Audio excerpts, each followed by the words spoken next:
Here's my action plan.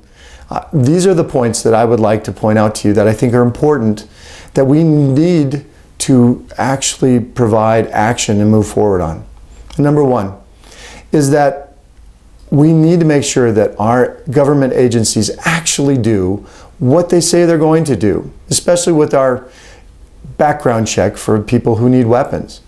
As we go to buy a weapon, we're obligated to do a background check. But it's a useless thing if it doesn't have all the information that's needed about our mental health, about felonies, about issues of domestic violence. And what we've seen and where we've been failed is with government agencies not doing their job and putting that data in that background check. Why do a background check if it's not going to be effective? So there need to be consequences, and we need to make sure that government agencies do what they're supposed to do and be held accountable if they don't. Number two, the FBI needs more help. They need to have additional resources of work manpower, and they need resources so they can actually not only follow up on these people, but then monitor them if it warrants some monitoring. This is how we're going to stop and prevent more people doing evil things in our schools. We also need to harden our schools. We need to take and actually provide protection for our students.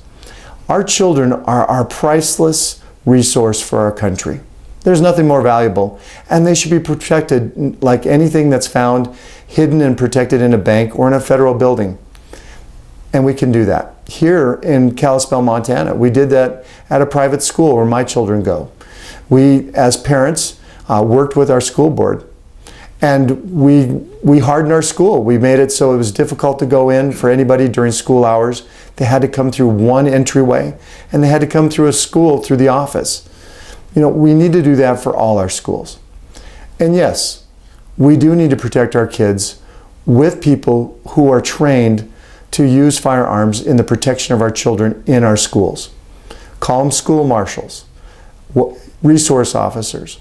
But the truth is somebody who wants to harm others wants to go someplace where they're going to be able to do so. And if there's any threat that they may be stopped, they'll go somewhere else, or they won't even try to cause harm in a school.